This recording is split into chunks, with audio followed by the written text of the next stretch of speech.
sa Barangay Labasan, bayan ng Bungabong Oriental, Mindoro, nakatira ang magkasintahang si Fernandez at Gako at ang kanilang kumpari na si Hakulbia. Ano ang dahilan kung bakit ang magandang samahan ay humantong sa isang karumaldumal na krimen? Sino at ano? Yan ang ating tutukan. Bye, pagod. Galing sa trabaho. Pasado alas 8 ng gabi nang nag-inuman ang magkakaibigang sina Alfonso, Hakulbia at Fernandez na nooy kasama ang kanyang kasintahang si Gako. Tang ina lasang blade pare.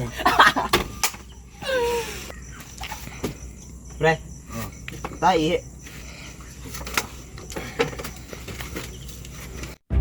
Kalaguyo ni Hakulbia si Gako na noon pa man ay alam na ni Fernandez.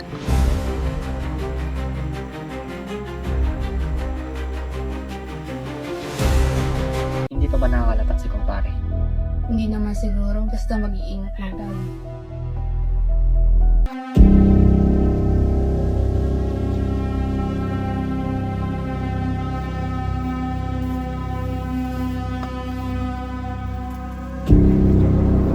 Hoy, pre. Hihit ako.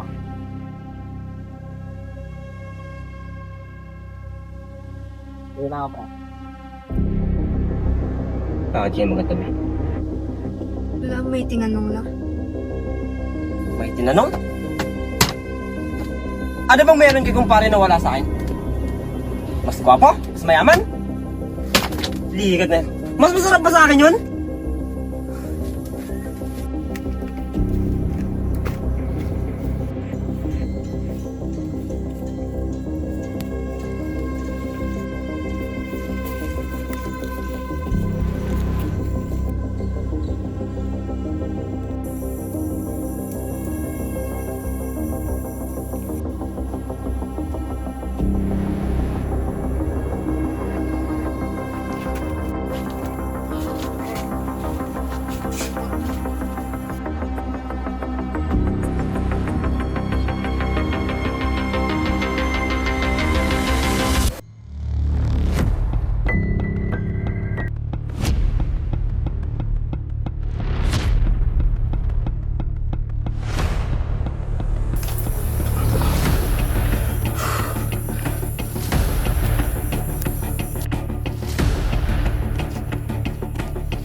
Gising! Gising! Tara na! Gising tayo!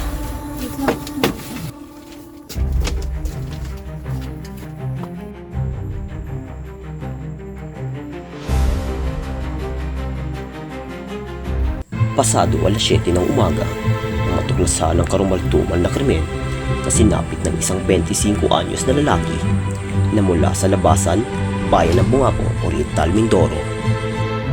Selos at pagloloko ang nakikitang dahilan ng pagpatay sa lalaki. Ma'am, ma'am. Magandang umaga, ma'am. Ano po magkakadirin ko namin sa inyo? Magandang umaga din po, sir. Nais ko po sanang magsumbong. Ma'am, maaari ko po bang makuha ang inyong pangalan? Sir, pwede po ba na itago mo lang po yung akong pagkakakilat? Pwede naman. Edad po, ma'am? 35 po. Saan po nakatira? Barangay Labasan po. Nung nangyari po yung krimen, sino-sino po yung mga kasama nila? Ang mga kasama ko po ng mga oras na yun ay si Sige lang po, huwag po kayo mahila. si Fernandez po yung aking asawa at yung dalawa niya po kumpare, si Alfonso at si Hakulbia. Pwede po ba bang malaman kung anong oras, petsa, o lugar saan nangyari po yung krimen? Mga bandang alas 7 po ng gabi doon sa resort po ni Alfonso po, yun sa kumpare po ng asawa ko.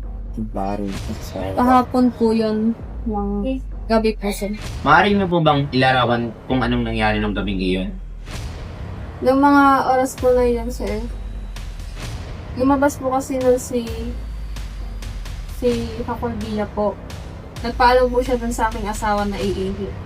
Tapos sumunod po yung asawa ko.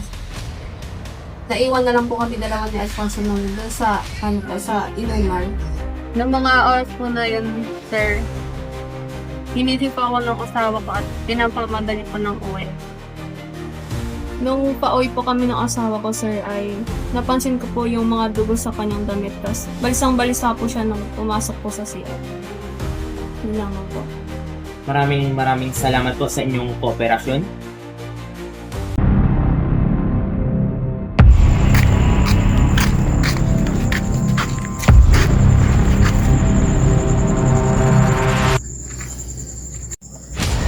Nasaan ako?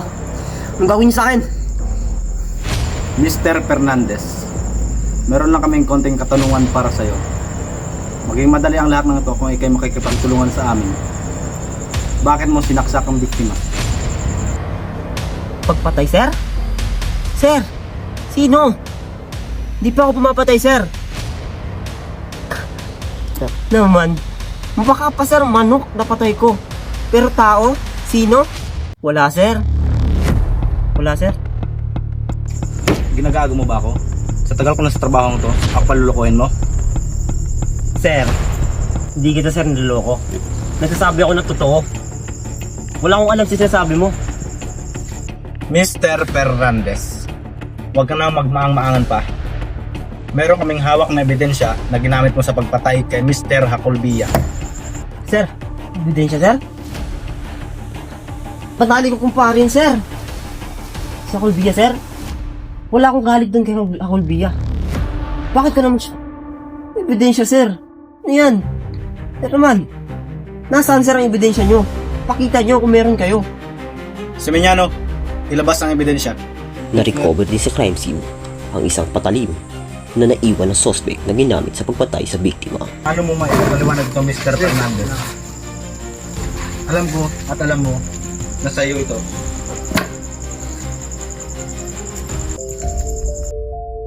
Sir, inaamin ko na. Ako pumatay kay Colbia. Matapos ang masusing investigasyon at sa pag-amin na rin ng suspect, tuluyan na rin itong nasampahan ng kasong murder. Hanggang sa taong kasalukuyan, nakapiit na sa BGMP Bansud ang suspect.